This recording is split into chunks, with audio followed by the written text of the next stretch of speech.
Ya, selamat malam. Ketemu lagi di channel Pojok Saham. Nah, kali ini kita akan membahas atau mengulas tentang laporan keuangan tahun 2022 audited salah satu emiten yang bernama RALS atau Ramayana, yang dikenal dengan Ramayana ya. Ramayana ini adalah salah satu perusahaan yang bergerak di bidang department store ya. Jadi kita mungkin sudah kenal, di kota-kota Anda juga mungkin sudah ada outlet-outlet Ramayana yang menjual pakaian dan terkait dengan fashion maupun sepatu dan sebagainya ya. Nah, kita akan mau lihat laporan keuangan 2022-nya. Nah, kalau kita lihat dari sisi aktiva atau dari sisi aset ya, kita lihat dari tahun 2021 sampai dengan 2022, kita lihat ada kenaikan dan penurunan. Kalau di tahun 2020 kita lihat ya, ini aktifannya totalnya ada sekitar 5,2 triliun. Kemudian di tahun 2021 ini menurun menjadi 5 triliunan, dan di tahun 2022 kemarin Desember ini naik lagi menjadi 5,2 triliun. Nah, yang menarik di sini di aktiva PT Ramayana ini atau RALS ini adalah kasnya ini sangat besar ya. Ya, kita lihat kas di tahun 2020 ini 1,5 triliun, 2021 1,5 juga, dan di 2022 naik menjadi 2,1 triliun. Nah, ini menarik ya, karena Ramayana ini kenapa menjaga kas sangat besar. Nah, ini perlu kita juga tahu. Nah, kita akan lihat apakah nanti Ramayana ini memiliki hutang yang cukup besar juga atau tidak, sehingga kita akan bisa lihat rasionya terkait dengan tingkat hutangnya. Nah, kembali ke sisi aktiva.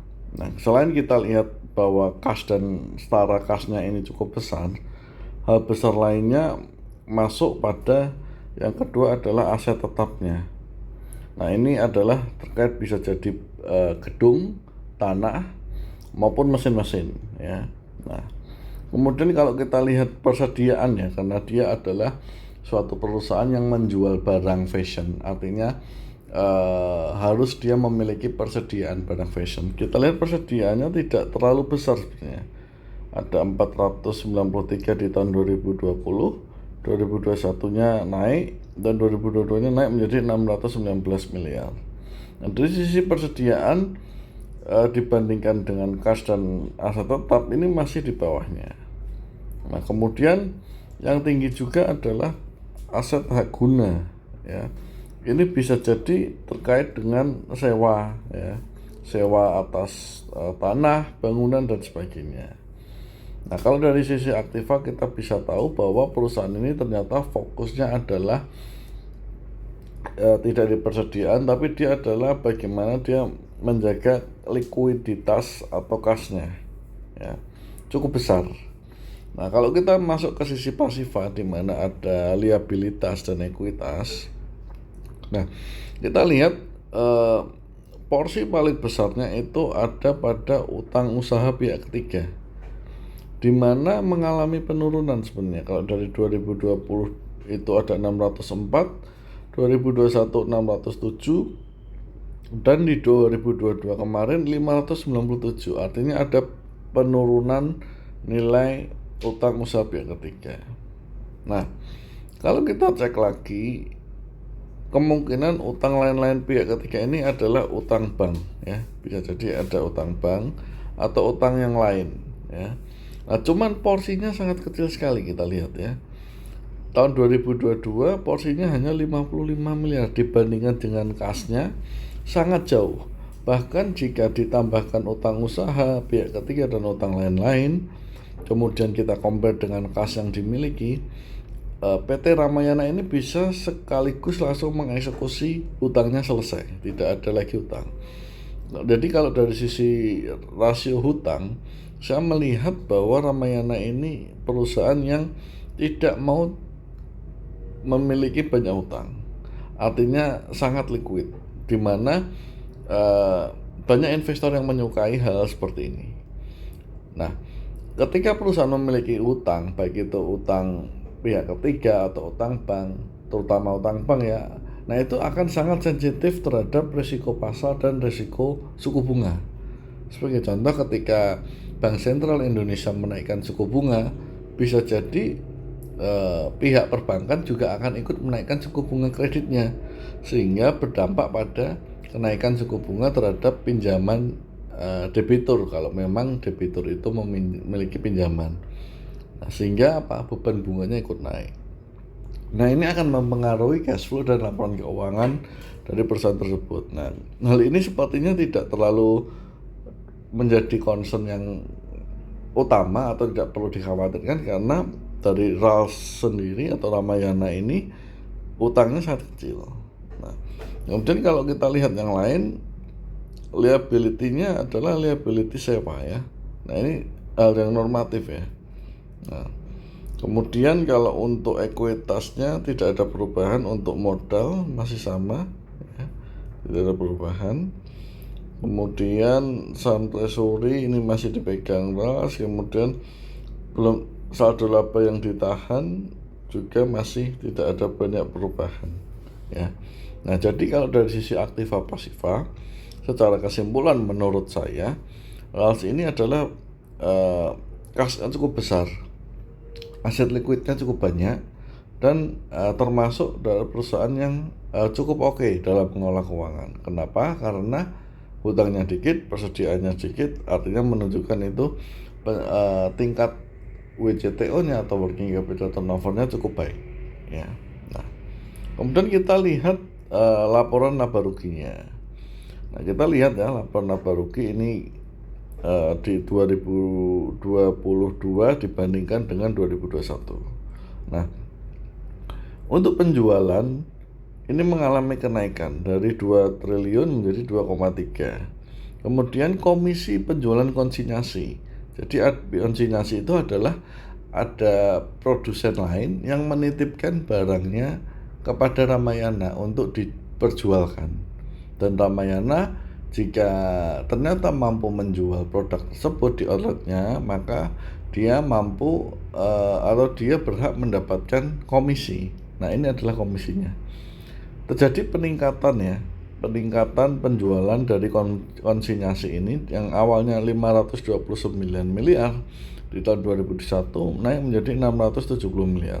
Nah, kalau kita melihat dari faktor pendapatan, kita bisa simpulkan secara awal kinerja di tahun 2022 untuk Ramayana mengalami kenaikan yang cukup baik ya. Nah, ini cukup positif ya bagi emiten ini. Nah, kemudian kita lihat bebannya. Karena penjualan naik, otomatis beban naik ya. Tetapi kalau kita lihat kenaikannya pun masih tergolong relatif normal, sehingga laba brutonya masih oke ya. Kita lihat ya, ada kenaikan laba bruto atau laba kotor dari 1,2 triliun menjadi 1,5 triliun.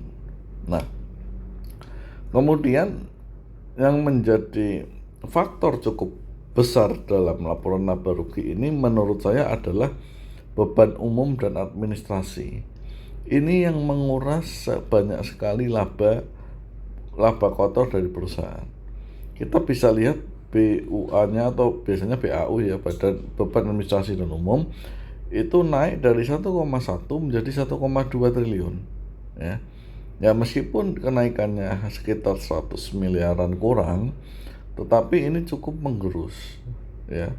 Nah, tetapi dari sisi kenaikan laba dibandingkan kenaikan beban umum administrasi, ini sepertinya masih bisa ditekan kenaikannya untuk beban umum administrasi, sehingga laba yang diperoleh itu lumayan naik cukup besar, yaitu awalnya dari 152 miliar menjadi 394 miliar. Artinya 2 kali lipat ya. Kalau kita bandingkan di sini ya, seperti itu. Bahkan 2 kali lipat lebih ya, seperti itu. Nah, sehingga total ujung kalau kita lihat laba tahun berjalannya untuk Ramayana itu dari 166 miliar naik menjadi 351 miliar, naik hampir lebih ya, lebih dari 2 kali lipat, di mana hal ini merupakan hal yang sangat bagus untuk kinerja di tahun 2022. Terdapat kenaikan cukup besar. Nah, ini kami melihat kalau Anda coba buka websitenya Ramayana atau mungkin Anda juga buka marketplace yang ada, Ramayana ini sepertinya juga mengikuti tren digital, di mana dia juga menjadi tenan atau menjadi salah satu merchant di mana dia jualan online juga di marketplace, sehingga shifting perilaku atau customer behavior yang terjadi karena era COVID kemarin ini juga diadaptasi atau dimitigasi oleh Ramayana dengan baik, sehingga dia mampu menjaga tingkat penjualannya baik secara offline, toko-toko outletnya di kota-kota besar, maupun secara online melalui marketplace maupun penjualan online lainnya. Ya. Nah, sehingga terjadi peningkatan yang cukup bagus. Nah, kemudian kalau kita lihat dari arus kasnya, kita lihat ya, yang paling penting sebenarnya adalah arus kas operasional, di mana kita bisa lihat bisnisnya masih running well, artinya dari bisnis core-nya, penjualan pakaian, fashion dan sebagainya, itu masih menghasilkan uang kas, atau bisnisnya adalah bisnis yang untung ya. Nah, sehingga selain bisnisnya untung, di tahun 2022 dia juga mengalami kenaikan dari arus kas yang dihasilkan dari semula 400 miliaran menjadi 600 miliaran ya. Ini cukup bagus ya. Kalau kita lihat di aktivitas investasi, kita lihat ya, aktivitas investasi